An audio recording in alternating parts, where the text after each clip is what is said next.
নমস্কার বন্ধুরা, চলে এলাম ছাদ বাগানে। এই যে তোমাদের সাথে কিছু গাছ আজ শেয়ার করব। আগেও করেছি শীতের গাছ। দেখো এই ফুলটা কত সুন্দর লাগছে। এটা কিন্তু এই যে ফুলটা ঝরে গেছে। হ্যাঁ, ফুলটা ঝরে গেছে। এর যে মধ্যিখানের যে এই বীজ থেকে কিন্তু অনেক গাছ বানানো যায়।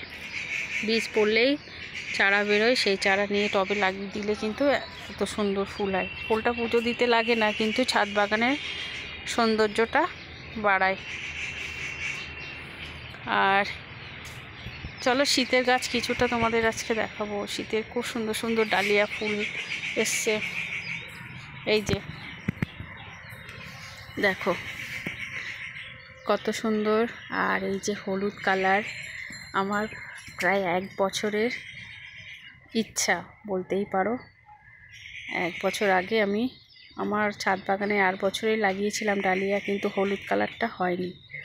হলুদ কালারটা আমি এক জায়গায় দেখে ভেবেছিলাম যে পরের বছরে যখন আমি ডালিয়া লাগাবো, হলুদ কালারটা যেন আমার ছাদ বাগানে অবশ্যই নিয়ে আসব।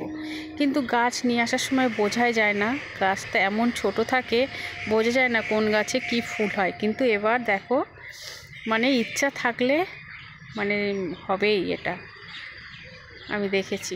দেখো এই গাছটা হলুদ ফুলটা কিন্তু খুব সুন্দর লাগছে। পাশে একটা কড়ি এসছে, আর একটা নয়, আমার ছাদ বাগানে এইরকম আর একটাও দেখি। এই যে হলুদ রঙের গাছ আছে, ডালিয়া।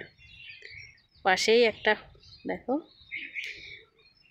বন্ধুরা দেখতে পাচ্ছ, এই যে এখনো কড়ি, কিন্তু বোঝাই যাচ্ছে হলুদ কালারের এটা হবে।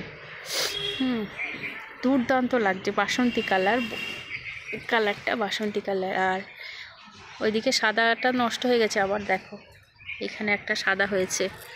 আর পাশে দেখো এই শীতের গাছের এইখানে কিন্তু গাছগুলো কিন্তু বিশেষ যত্ন করতে হয় না। যখনই তোমরা গাছ লাগাবে, যারা ছাদ বাগান ভাবছো, ভয় পাচ্ছ গাছ নিয়ে এসে লাগালে গাছের ভীষণ যত্ন করতে হয়, বা কোনো যত্ন নয়। যখনই গাছ নিয়ে আসবে তখনই মাটিটা একটু ভালো করে বানাবে।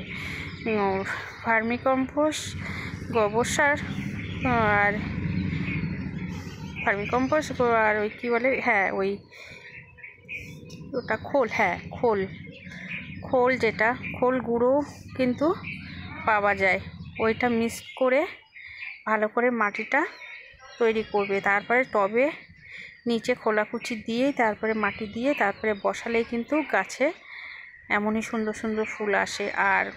আর কিছুই না, আর পাশ জল দিতে হবে। আর আমার দেখেছো সবজি পচা গাছে জল দিই, সবজির খোসা যেটা রেখে দিই, সেই খোসা 1 সপ্তাহ মতো পচিয়ে সেই জলটা গাছের গোড়ায় দিই। আর মাঝে মধ্যে 1 মাস অন্তর দিলেও হবে, না দিলেও হবে খোল পচি জল। কিন্তু আমি এখানে খোল পচা জলটা দিইনি, কেননা আমার অলরেডি যখনই গাছ বসিয়েছিলাম খোলের গুঁড়োটা দিয়েই আর মাটি ভার্মিকম্পোস্ট দিয়েই বসানো। ভার্মিকম্পোস্ট বলতে ওই গোবর সারই দিয়ে আমার মাটিটা তৈরি করে একেবারেই বসিয়েছিলাম। তারপরে কিন্তু গাছে বিশেষ আমার আর কিচ্ছু দিতে হয়নি। তাই দেখো গাছের এই সুন্দর শীতকালের ফুলগুলো দেখো কত সুন্দর সুন্দর ফুল হয়েছে। আর ডালিয়ার সাইজগুলো কিন্তু খুব বড়, আর সাদাটা তো ভীষণ বড়, সব থেকে বেশি সাদাটাই বিশাল বড়। আর এই যে পাশেও আর একটা হয়েছে। এবার আমার ডালিয়া কালেকশান খুবই ভালো, শীতের ডালিয়া কালেকশানটা খুব ভালো। চন্দ্রমল্লিকা এবার তেমন ভালো হয়নি। এই যে এই একটা, আর এই যে হলুদ একটা, এটাও খারাপ না, আর একটা নষ্ট হয়ে গেছে।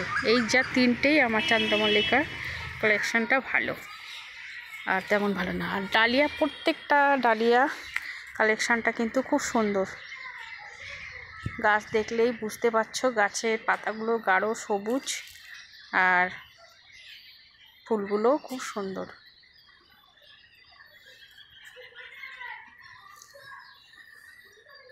এক বছর পরে গিয়েই তাহলে আমার ইচ্ছা বলতেই পারো, মানে ইচ্ছে ছিল যে আর পরের বছরে আমি আমার ছাদ বাগানে এমনই হলুদ কালারের ডালিয়া নিয়ে আসব। সত্যিই তাই, দেখো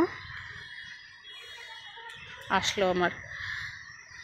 চলো তাহলে ভিডিওটা এখানেই শেষ করছি। আবার একটা এমনই কোনো নিত্য জিনিস, নতুন কোনো জিনিস তোমাদের সাথে শেয়ার করব। এখানেই শেষ করছি। তোমরা ভালো থেকো, সুস্থ থেকো, টাটা।